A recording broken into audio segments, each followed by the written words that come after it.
From Pacifica, this is Democracy Now! Asylum was never meant to alleviate all problems, even all serious problems that people face every day all over the world.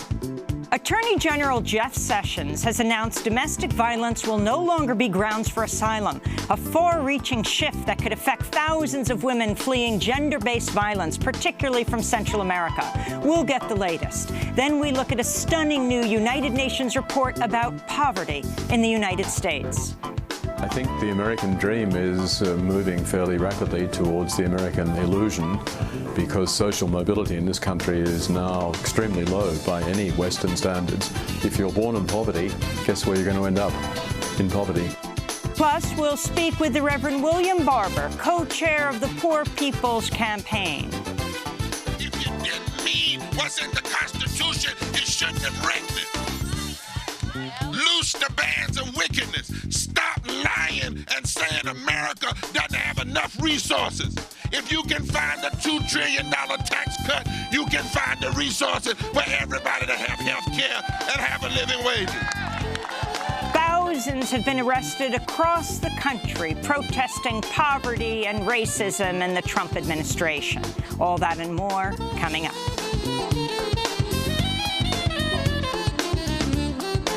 Welcome to Democracy Now!, democracynow.org, The War and Peace Report. I'm Amy Goodman. House Republican leaders have released a draft of an immigration bill that would vastly increase funding for a heavily militarized U.S.-Mexico border wall and sharply curtail the number of documented immigrants allowed into the United States, while providing a path to citizenship for young undocumented dreamers. The draft bill would also end the Trump administration's policy of separating migrant children from their parents. It's an apparent concession to the growing outrage over the practice, which has seen immigration and border agents rip children and even babies out of the arms of their mothers and fathers.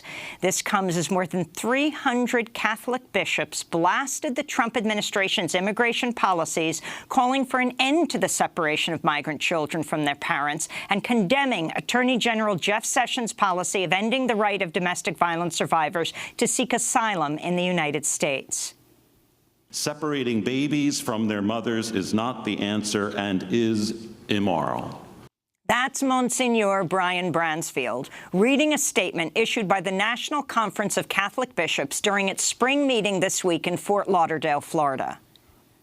This decision negates decades of precedents that have provided protection to women fleeing domestic violence.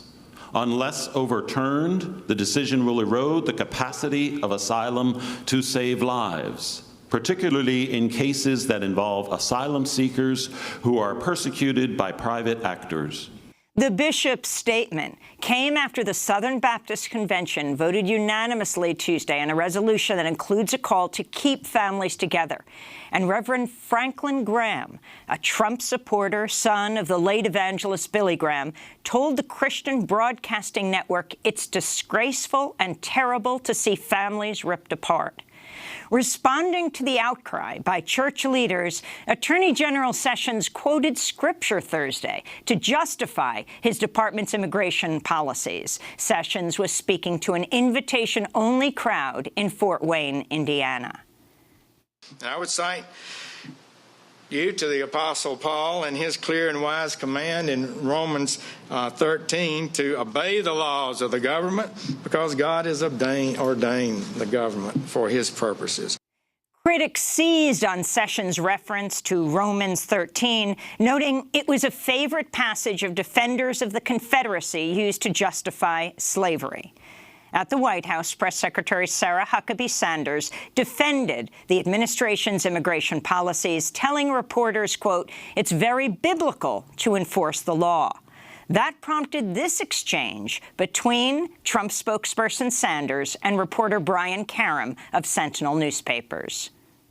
Come on, Sarah, you're a parent. Don't you have any empathy for what these people are going through? They have less than you do. Guys, Sarah, come on, seriously. I'm Seriously. trying to be serious, but I'm not going to. But you're sitting there telling us it's a law, and they have, these people have nothing. They come over here with nothing. Get some more TV It's not that. It's not about that. It's about you answering a question, Sarah. Honestly, answer the question. It's a serious question. These people have nothing. They come to the border with nothing, and you throw children in cages. You're a parent. You're a parent of young children. Don't you have any empathy for what they go through? Jill, go ahead.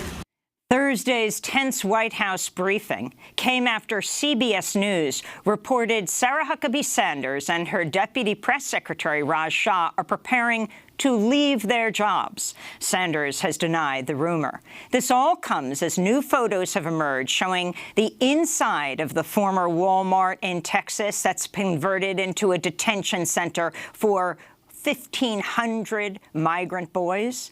The walls of the jail are lined with murals depicting American history and leaders, including one of President Trump with the caption in both English and Spanish reading, "Sometimes by losing a battle, you find a new way to win the war." New York's Attorney General filed suit against Donald Trump's charitable foundation Thursday, accusing the president and 3 of his children of using the nonprofit for illegal campaign activity and as a virtual piggy bank for repeated self-dealing. Among other charges, the lawsuit alleges the Trump Foundation used charitable funds to illegally coordinate with Trump's 2016 presidential campaign, to settle lawsuits against Trump family businesses, and even to purchase a $10,000 portrait of Donald Trump hung at one of Trump's golf resorts. In another case, the charity paid $32,000 to cover costs related to property owned by Trump. The suit seeks to bar Donald Trump from serving on a nonprofit board for a decade and to prevent Ivanka, Eric, and Donald Trump Jr. from similarly serving for 1 year. The lawsuit also opens the door for IRS action against the Trump family, including civil penalties and possible criminal charges. The Justice Department's top watchdog said in a scathing report released Thursday that former FBI Director James Comey was insubordinate during the 2016 presidential campaign when he took unilateral actions that could have impacted the outcome of the vote. Inspector General Michael Horowitz said in the 500-page report that Comey mishandled the investigation into Hillary Clinton's emails, making a, quote, serious error in judgment, unquote, by telling Congress on the eve of the election that he was reopening an investigation into whether Clinton illegally circulated classified information on a private email server. Even so, the report did not conclude Comey held a bias that influenced his decisions. The Inspector General also found at least 5 FBI officials assigned to the Clinton investigation improperly made anti-Trump or pro-Clinton statements over text messages or by other means. This is FBI Director Christopher Wray speaking Thursday after the report's release. This report did not find any evidence of political bias or improper considerations actually impacting the investigation under review. The report does identify errors of judgment, violations of or even disregard for policy, and decisions that, at the very least, with the benefit of hindsight, were not the best choices. We've already started taking the necessary steps to address those issues. President Trump immediately seized on the report to justify his decision to fire Comey just 6 months after Election Day. Trump tweeted, quote, Comey will now officially go down as the worst leader by far in the history of the FBI. I did a great service to the people in firing him. Good instincts, Trump tweeted. In Nicaragua, leaders of a protest movement demanding the ouster of President Daniel Ortega have called a 24-hour nationwide strike. The work stoppage came as Nicaragua's migration office said it's seen an influx of thousands of Nicaraguans desperate to leave the country as Ortega's forces and pro-government vigilantes are waging a campaign of violence that's seen at least 137 people killed since widespread protests began in April. The quadrennial World Cup kicked off in Moscow Thursday with home team Russia defeating Saudi Arabia 5-0 in the opening match of the soccer tournament. Russian President Vladimir Putin watched the match in a VIP booth with the Saudi Crown Prince Mohammed bin Salman, whose military is currently executing a U.S.-backed assault on Yemen's port city of Hodeidah. As the World Cup got underway, police led veteran British LGBT rights campaigner Peter Tatchell away in handcuffs after he held a sign outside the Kremlin reading, "Putin fails to act against Chechnya torture of gay people." Human rights groups say authorities in the Russian-controlled Republic of Chechnya rounded up more than 100 gay men in Grozny last year, detained them without charge, tortured them in what many have called a gay pogrom. Argentina's lower house of Congress has approved a bill that would decriminalize abortions during the first 14 weeks of a pregnancy. News of the bill's passage sent a cheer through hundreds of pro-choice demonstrators who rallied outside the National Congress building in Buenos Aires during Thursday's vote. President Mauricio Macri has promised to sign the legislation if it's passed by the Argentine Senate. Back in the United States, book publishers reporting that Bill Clinton's new novel, The President is Missing, co-written with James Patterson, has sold more copies in its first week than any other fiction book in the past 2 years. This is despite the fact that on his highly publicized book tour, Clinton has repeatedly diminished the Me Too movement, saying he does not owe Monica Lewinsky an apology. Here is Clinton speaking on PBS last week, responding to a question about Minnesota Senator Al Franken's resignation after he was accused of sexual harassment. I think the norms have really changed in terms of what you can do to somebody against their will, how much you can crowd their space, make them miserable at work. You don't have to physically assault somebody to make them, uncomfortable at work or at home or in their just walking around. The American Medical Association has voted to take on two major public health issues, gun violence and climate change. During its annual meeting in Chicago this week, the AMA voted to support nearly a dozen gun control measures, including a ban on the sale and ownership of assault-style weapons. Former AMA President Dr. David O'Barb said in a statement, quote, "In emergency rooms across the country, the carnage of gun violence has become a too routine experience. It doesn't have to be this way, and we urge lawmakers to act," unquote.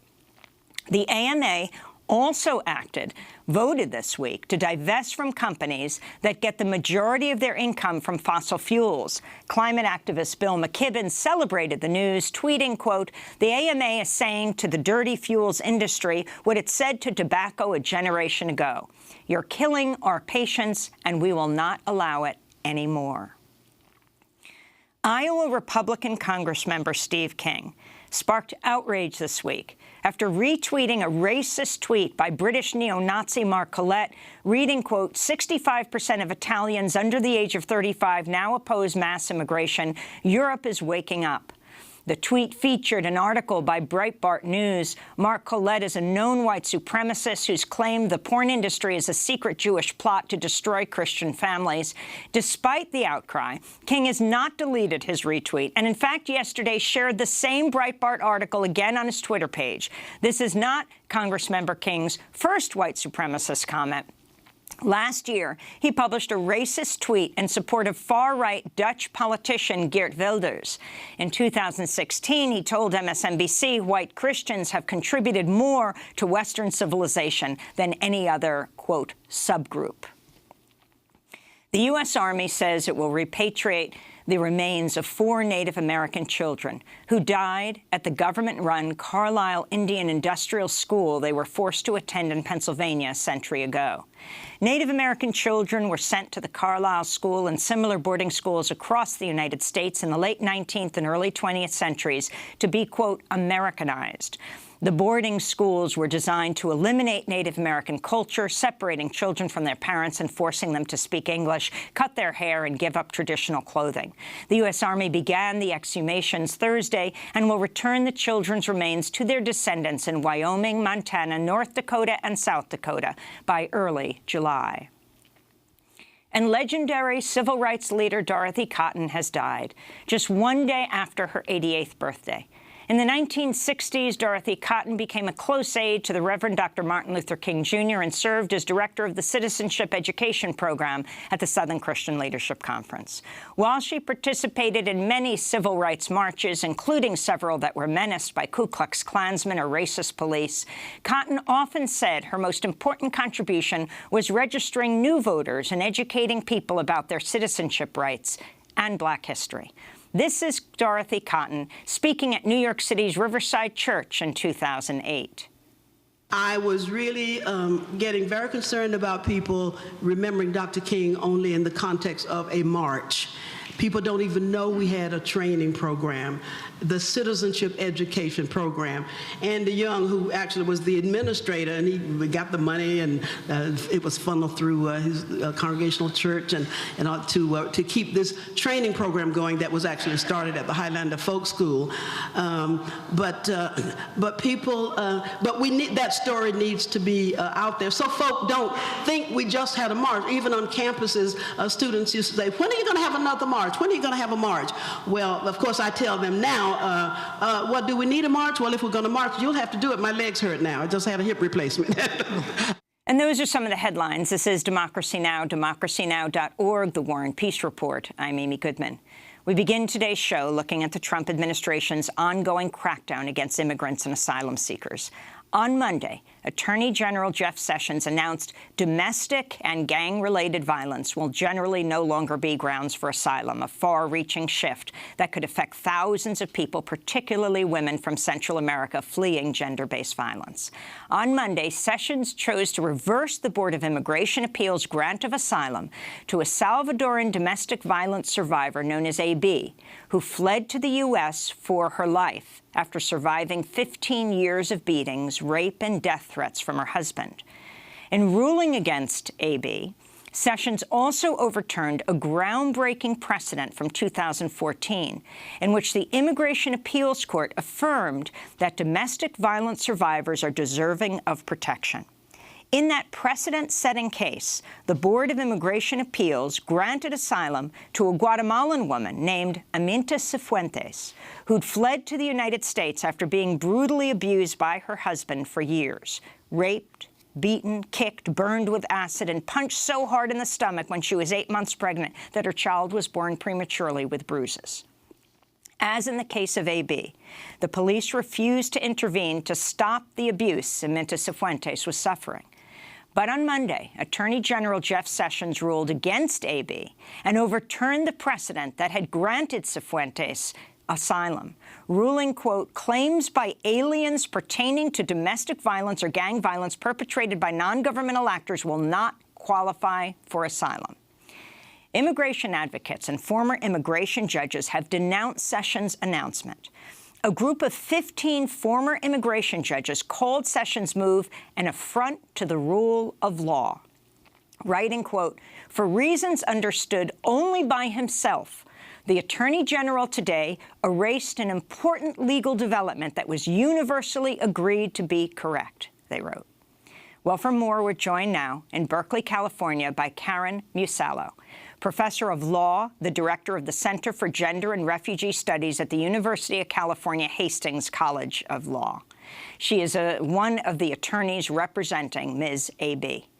So talk about Attorney General Jeff Sessions' ruling on Monday, and tell us the story of your client, AB. Thank you, Amy, for having me on this morning. I think it's really important to look at this decision both for what it does and what it doesn't do, and maybe just to say what it purports to do. So the Attorney General is trying to signal in very strong terms to decision makers, immigration judges, and asylum officers that these types of claims don't meet the legal requirements. And there's no doubt that that is the intent behind this decision. And it's very, very concerning for many reasons. But those of us who have really read the decision closely have reached the conclusion that he is stretching. So although he, as you explained, reversed this 2014 precedent, ARCG, the case of Aminta Cifuentes, that established that domestic violence survivors could be granted asylum, he reversed that precedent. But there are there are 38 years of development of the legal definition of refugees in U.S. law, and actually under a fair application of the standard, these individuals do qualify for asylum. And the reason that I start my remarks with that is that there are many people who are just going to be bullied by Sessions, and Sessions says these are no longer legitimate cases. And as lawyers, we know a couple of things, and one thing is that every case is decided by a fair application of the law to the facts of that case. We don't rule by fiat. Sessions is not a king. He's appointed himself in this posture to decide this particular case and set this precedent, but it is up to decision makers, immigration judges, asylum officers, the Board of Immigration Appeals, to look at each case on the facts of that case. And we could go into it more, but there are many reasons why these cases will qualify for asylum under a fair application of the law to the facts. And talk about your client, A.B. Tell us her life story. So as you recounted, she was brutalized for more than 15 years by a man who she met, married, had 3 children with, and almost immediately after the marriage, he began to abuse her in horrific ways by, bashing her head into the wall, threatening her with guns and knives, beating her, raping her, threatening to hang her by a rope from the ceiling when she was pregnant, waking her up in the middle of the night. He would come home and just wake her up and call her a slut or a whore and other degrading, insulting terms, misogynist terms, tell her to get out of bed and cook for him. And finally, when it became too much, she separated from him and moved a distance of 2 or 3 hours away in El Salvador. But he quickly found her whereabouts, sought her out for continued mistreatment, including beatings and rape. Finally, she decided to divorce him, and immediately after the divorce, he said to her, "If you think that this frees you from me, you're sadly mistaken. You will always be mine." I should add a couple of other facts in there is that the police were repeatedly called, the Salvadoran police, were not responsive. On 2 occasions, they issued protective orders, but they actually asked her to serve the protective orders on her husband. So you can imagine that somebody who's being brutalized, threatened by a powerful man with weapons, and the police say, "Here's this piece of paper, go serve it on this person," telling him that he should leave you alone. It's just absolutely ludicrous. And on another occasion, the police said to her, "If you had any dignity, you would just leave him." And another important fact in sort of showing the government's absolute lack of response or complicity is that her brother-in-law, in other words, the abuser's brother, was a police officer. And he joined in the threats with her husband and then her ex-husband against her, saying on some occasions, you better be careful. You don't know where the bullets are going to be flying from. And also threats that she was going to end up dead, cut up, put in a plastic bag and thrown in a river. So I think after, 15 years, which included repeated attempts to get protection from the government, she made the decision that the only way to save her life was to flee, and she came to the United States seeking asylum. And Amy, if you'd like, I can also describe the very sort of bizarre and inappropriate way in which her case developed that ended up with Attorney General Sessions becoming involved. Yes, please do, Professor Musalo. Yes.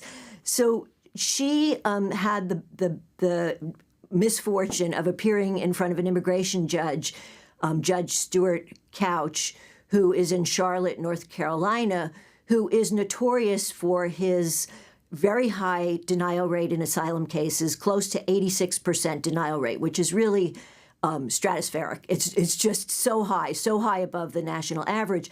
And he's also known for his particular hostility to claims based on domestic violence. He repeatedly denies them using the same boilerplate language and had repeatedly been reversed on appeal by the Board of Immigration Appeals. So in Miss A.B.'s case, followed that same path.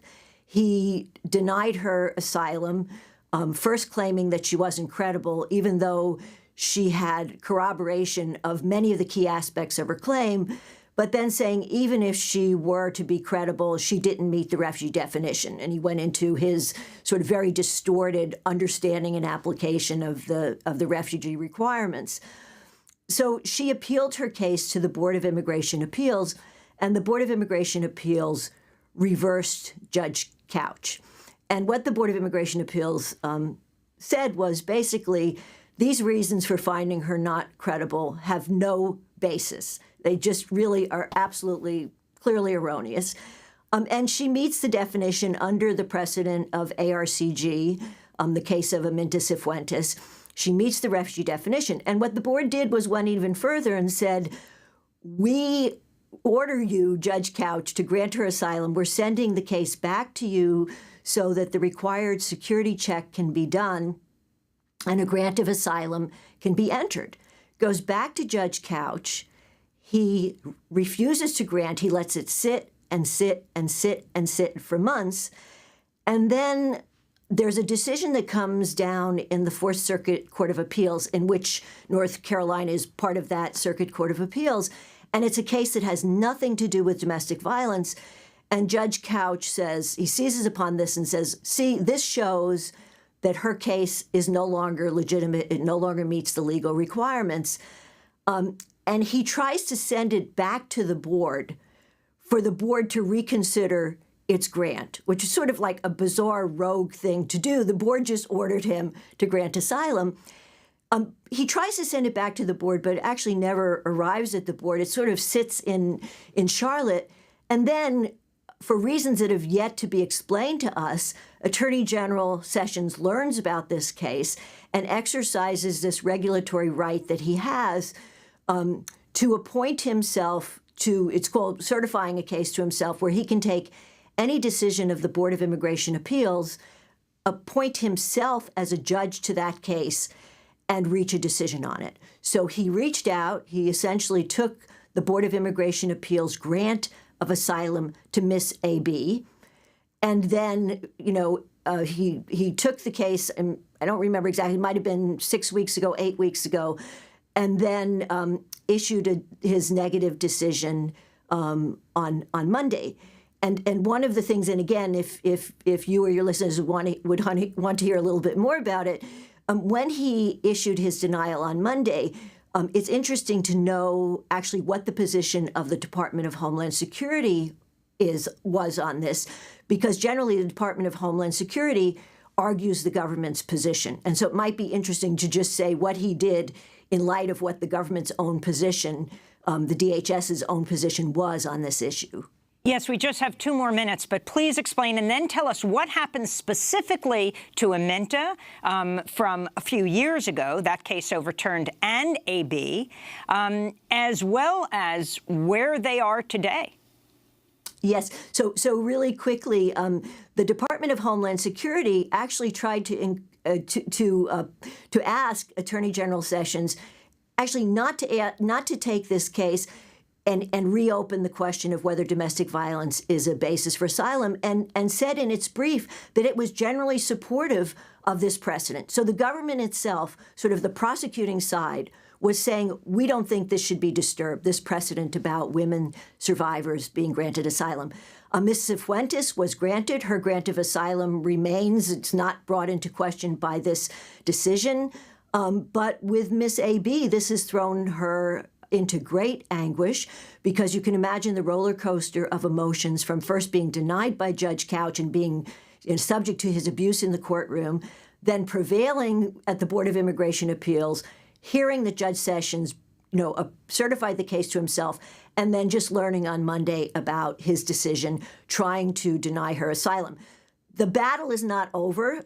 I think ultimately we will prevail on this issue. Sessions is trying to drag us back to the dark ages of human rights and women's rights and refugee rights. But it's a battle we shouldn't have to fight in the year 2018. And very quickly, calling domestic violence private violence, and how this fits into the picture of what Sessions is also doing to migrant mothers and fathers, ripping their children away, and these children piling up in detention centers along the border as their mothers are sent as far away as to prisons in Washington state. These are people who have not been convicted of any crime. The children as young as infants, children, teenagers. Yeah, Amy, there are no words to describe the kind of cruelty, just the kind of cruelty that is exhibited by this administration in its policies that are just horrific and are beyond what one could conceptualize that any decent-feeling human being could even think about. It's unimaginable what is being done, the trauma to these women and children. And then, to go to the point that you asked about characterization of domestic violence as just a private crime, this is what I meant when I said earlier that he's trying to drag us back to sort of the dark ages of human rights and women's rights, refugee rights. There used to be this division of what happened in sort of the public arena by the government was a human rights violation, but what happened in the so-called private sphere, the home or society, to women wasn't a matter for human rights. But we, under the banner of women's rights or human rights, we erase that artificial distinction. Whether a woman is tortured, whether a person is tortured in the public square or in the home, it is torture. Whether she's persecuted in the public sphere or in the home, it is persecution, and she qualifies for asylum. And so he is trying to drag us back to a time period when women's rights or children's rights, LGBTQ rights, were not recognized. And individuals who were victims and survivors of egregious harms were not protected. And this is what we have to fight against. And I think he is going against the tide of history, and that we will prevail. And I hope people don't lose heart. We've seen a lot of people standing up in very strong ways, really, sort of joining with this, against this horrific policy of family separation. And I think we just need to keep the movement going and keep the opposition and the resistance strong, and ultimately we will be able to turn back these policies. Karen Musello, I want to thank you so much for being with us. Professor of Law and Director of the Center for Gender and Refugee Studies at the University of California, Hastings College of the Law. She's one of the attorneys in the case of Ms. A.B. This is Democracy Now! When we come back, we look at a report on extreme poverty in the United States and the movement that's growing around the country, inheriting the legacy of Dr. Martin Luther King, the Poor People's Campaign that's seen thousands of people arrested over the last weeks all over the United States, led by the guest we'll have on today, Reverend William Barber, who was arrested this past Monday, and led as well by Reverend Liz Theo-Harris, who was also arrested in front of the Supreme Court. We'll be speaking with Philip Alston, the author of the report, as well. Stay with us. Explain it to me. Explain it to me. Explain it to me again. Though I know all about the words you're spitting out, the floor is yours without a doubt. I already know where this is gonna go. This is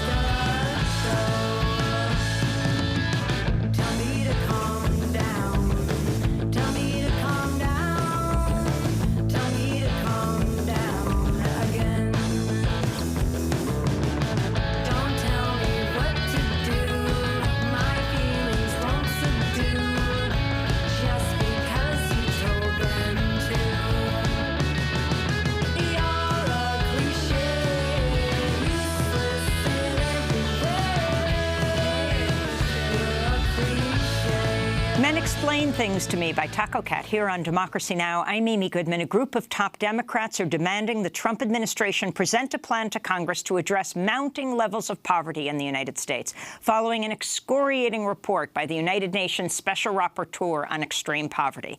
In the letter sent to U.S. Ambassador to the United Nations, Nikki Haley, Senators Bernie Sanders of Vermont, Senator Elizabeth Warren of Massachusetts, and Senator Cory Booker of New Jersey, and other top lawmakers write, quote, "We believe the massive levels of deprivation outlined in the report, as well as the intense levels of suffering this deprivation causes, are an affront to any notion of the inalienable rights to live, liberty, and the pursuit of happiness," unquote.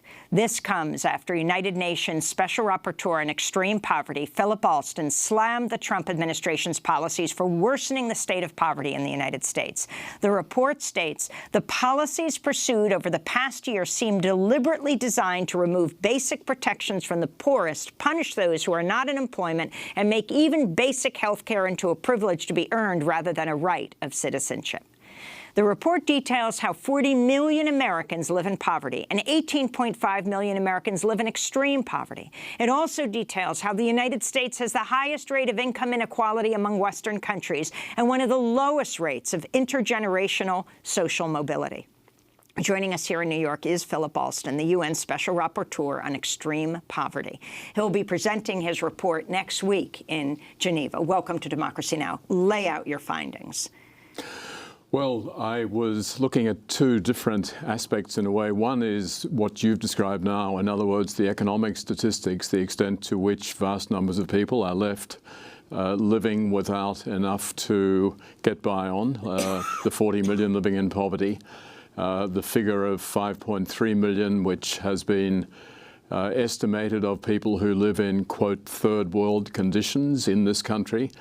And you've got a trend which is designed to, in terms of policies being adopted and put forward by the current administration, to... You call them aggressively regressive. Yes. Basically, they are singling out all of the major benefit programs and seeking to attach very harsh work requirements to it. We're all in favor of people having to work, but in the vast majority of cases, people are already working and they can't survive. But that's not going to stop cutbacks in food stamps, cutbacks in housing subsidies, and various other programs. But the other thing that my report looks at, which is equally important, is the threat to democracy, of course. That if you consistently make life less manageable for those who are living in poverty, if you start to cut back on those who are able to vote, if you start making it more difficult, the latest Supreme Court decision in relation to Ohio, making it feasible for the states to eliminate lots of voters, all of these affect overwhelmingly those who are not wealthy. And that means that the assault in economic terms represents a major threat to the democracy. So my report focuses then on the implications of this for what we call civil and political rights in the United States. Where did you go? I went to California, I went to Alabama, West Virginia, Puerto Rico, and Atlanta, as well as Washington, D.C. You point out that the life expectancy in the United States, in the most, what many consider the most industrialized country in the world, the life expectancy rates are falling.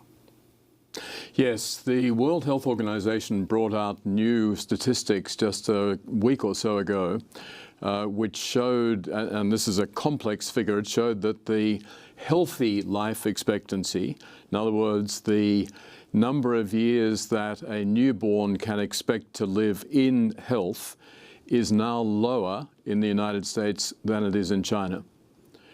This is a pretty shocking development because life expectancy is the classic overall indicator of the well-being of a society.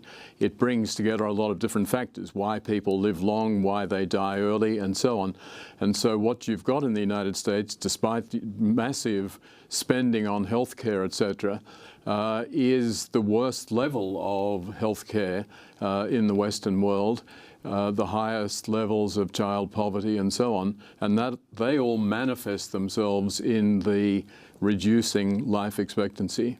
Philip Alston, the U.S. is the only country in the world not to have ratified the UN Convention on the Rights of the Child? Yes, the only one. The only country in the world. It's quite an achievement. And how does that relate to extreme poverty in the United States? Well, children, of course, are an essential part of this. Of the 40 million Americans living in poverty, 13 million of those are children. We saw earlier this year in Congress a big battle over the Child Health Insurance Program, which gives... That's CHIP.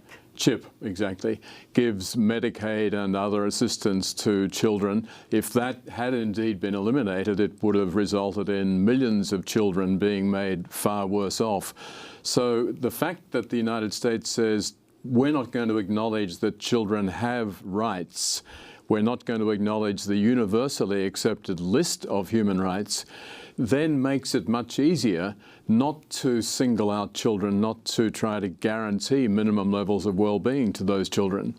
So I think it is deeply problematic, and I think it would be very good if the United States were to look at itself and say, why is it that we are the only country in the entire world that doesn't accept the notion that children have human rights? And how do migrant children being ripped from the arms of their parents fit into the story? Well, of course, that's a violation of the parents' rights, because there's a right for a family to remain unified. That right has been upheld across the world in all sorts of courts and jurisdictions. But the other element, obviously, is that the child also has a whole set of rights that are being violated by this sort of conduct. So you're going to the UN Human Rights Council in Geneva to present your report. You've sent it already to the U.S. ambassador to the UN, Nikki Haley. Has she responded? Has Trump responded? And what is going to be your main point in Geneva? Right. Well, the UN Human Rights Council looks at reports about a whole range of countries around the world in relation to different human rights. The United States itself weighs in very heavily in a lot of those debates. It will say that what's happening in China is terrible, that what's happening in Yemen is terrible. Whatever the country is that the US wants to criticize, it will be actively involved. The presentation of my report means that there's a whole range of other countries that will then get to reflect on the United States' own record. And of course, that puts the US in a difficult position. It wants to be able to speak out about human rights. It wants to be the champion of respecting humanity, dignity, and so on. But if it then has to defend itself based on an analysis that shows the pretty dire situation of a large percentage of the American population, it's not so easy. So the United States will have the opportunity to respond to my report. So far, they've chosen not to say anything.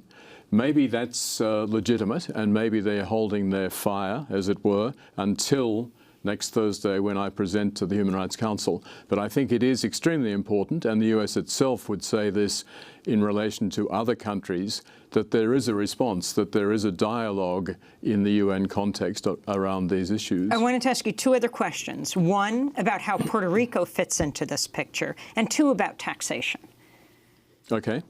Well, Puerto Rico would be the poorest state in the Union if it were a state. Puerto Rico doesn't, of course, have any vote in Congress. And so what we see is that it then enjoys all of the rights that someone who doesn't have a vote has. None. So consistently, the administration has adopted approaches to Puerto Rico, which has made their struggle against extreme poverty almost impossible. You've currently got a situation where the PROMESA, the board that's been appointed to oversee the bankruptcy, is empowered to take all sorts of decisions, has no particular consciousness of what we call social protection issues. And so Puerto Rico is uniquely badly off in the overall US context. And taxation, how that fits into this issue of extreme poverty. What's interesting in the overall debate is that in the good old days, FDR, LBJ and many since, there were lots of public discussions about what the United States should do about people living in poverty. What's the policy going to be in terms of the Great Society and so on? Today, there's almost no debate, certainly within this administration, about those issues. And instead, all the focus moves over to tax policy. Now, tax policy is arcane. It's very hard to understand, even for those of us who study it very carefully. But tax policy is being used as a way to shift massive resources to the wealthy, to the best-off corporations, and away from the people who really need it. And, of course, the tax cuts are being paid for in part by some of the savings that the administration has consistently predicted will come from less people on food stamps, less people getting housing subsidies, and so on. Finally, 30 seconds on the power of the movements. We're about to speak with Reverend Barber, who was just arrested once again. There have been over 2,000 arrests around the country just in the last weeks in part of the Poor People's Campaign, moral revival. The effects of movements like Occupy, Black Lives Matter, Poor People's Campaign. It's the only way forward when governments are not interested in the plight of many millions of people. And we're not, unfortunately, I keep talking about extreme poverty, but 40 million people is not extreme poverty. 40 million people are people who are very average working class people, not able to live decent lives. The only way that's going to change is through a mass movement. Philip Alston, we want to thank you for being with us. UN Special Rapporteur on Extreme Poverty and Human Rights. He's been researching extreme poverty and human rights in the U.S. Will be reporting his findings next week to the UN Human Rights Council in Geneva on Thursday. This is Democracy Now! When we come back, the Reverend Barber himself, just recently arrested once again. He'll join us to talk about this last week of the beginning of the launch of the Poor People's Movement, leading to a major march in Washington on June 23rd. Stay with us.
All these governors by the evens. This is Democracy Now! I'm Amy Goodman. The release of the UN report on extreme poverty in the United States comes amidst a nationwide weeks-long direct action campaign known as the new Poor People's Campaign, aimed at fighting poverty and racism in the United States. Nearly 2,000 people have been arrested across the country since the campaign began in March. This comes 50 years after the Reverend Martin Luther King Jr. launched the first Poor People's Campaign and was assassinated on April 4th, 1968. Organizers say the Poor People's Campaign is the most expansive wave of nonviolent direct action in the U.S. this century.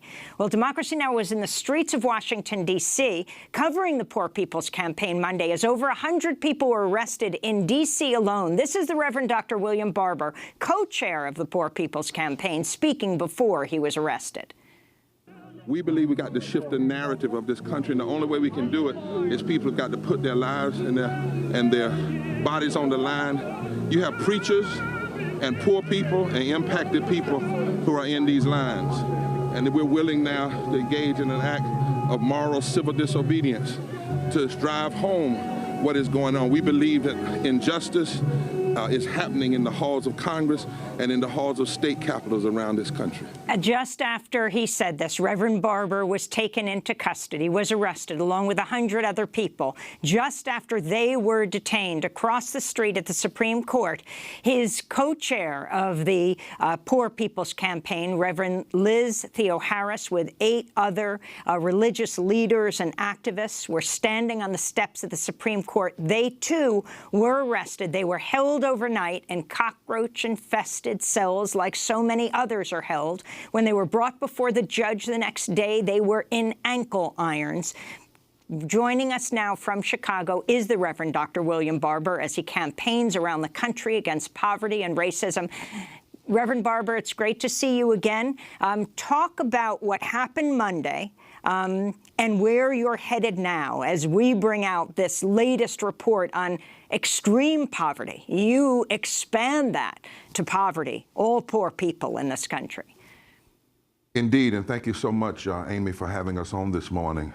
And on behalf of my co-chair, the Reverend Dr. Liz Theoharis, and the activists and devotees in over 40 states around this country. There were actions last Monday in over 40 states simultaneously at 2 o'clock. Actually, the numbers have gone up now. Over 2,000 persons have engaged in nonviolent moral fusion civil disobedience. And thousands have committed and been witnesses and planning to come on June 23rd to D.C. You know, when we had those people arrested in Washington, it happened, and it was happening across this country because we've done a study called The Souls of Poor Folk, auditing America 50 years after the first Poor People's Campaign. And the Poor People's Campaign, a national call revival audit, says there are actually 140 million poor and low-wealth people in this country. 73% of them are women and children. That's 43.5% of all of the people in this country are poor. Upwards of 250,000 people die every year from poverty. Incomes and low. It's no longer true that if you work, you're coming out of poverty. In some places, you'd have to work 99 hours at a minimum wage job just to be able to get a basic apartment. So we have an impoverished democracy right now.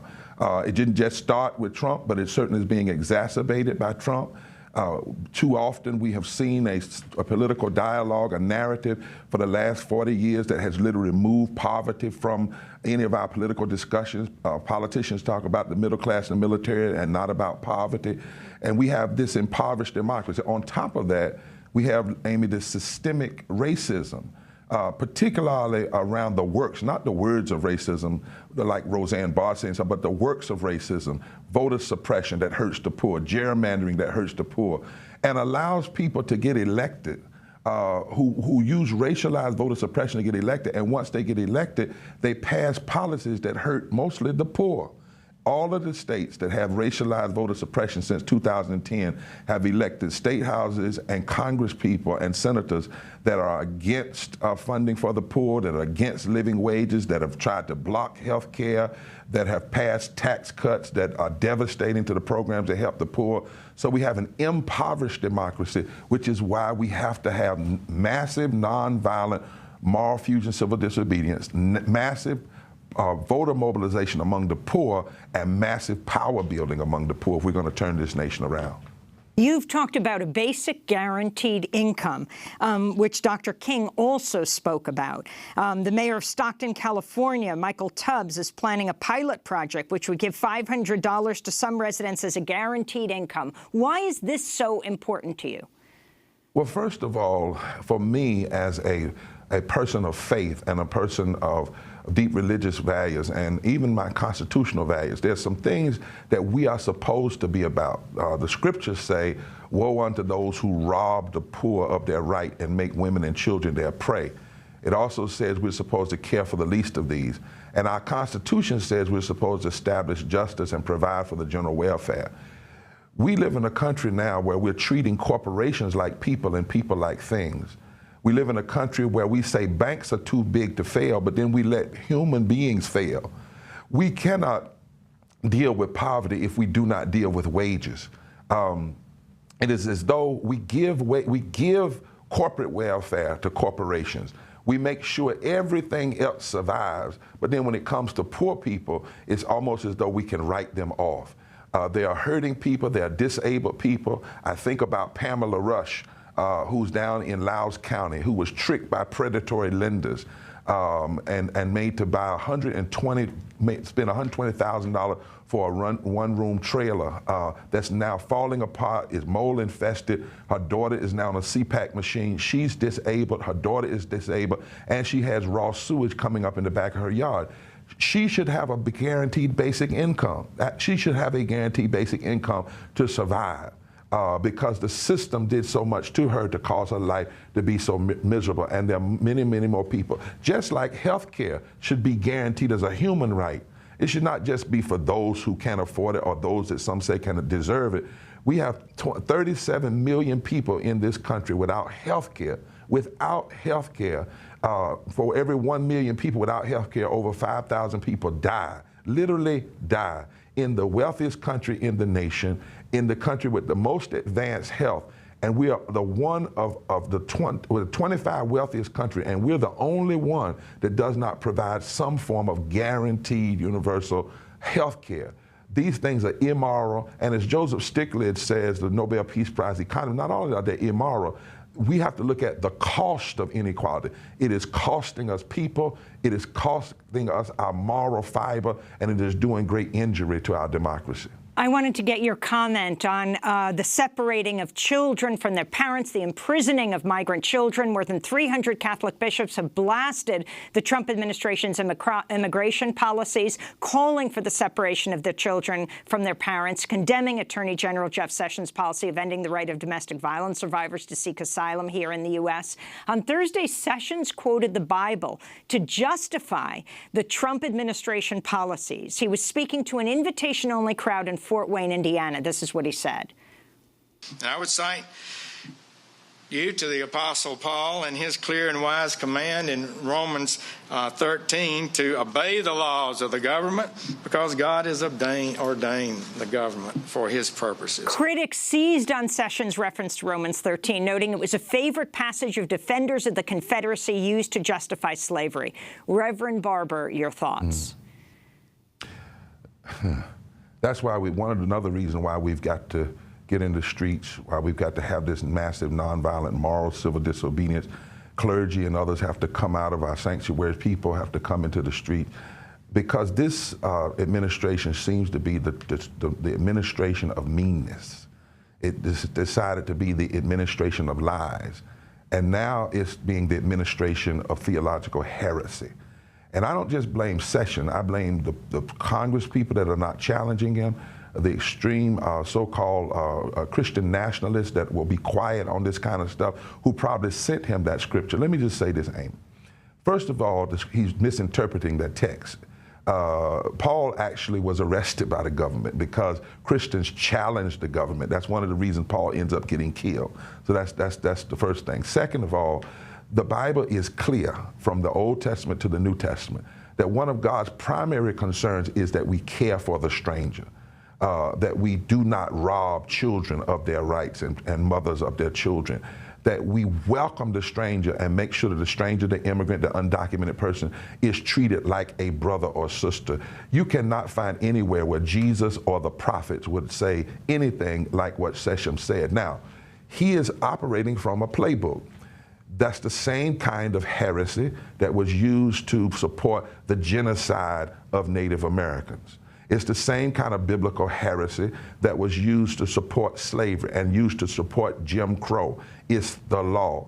And that's why movements broke it. As remember Dr. King said, any law that's against God's law and against the law of justice, we have a responsibility to challenge that law. America has a long history of having laws that do not line up with the moral demands of our Constitution. Reverend Barber, we have to wrap the show.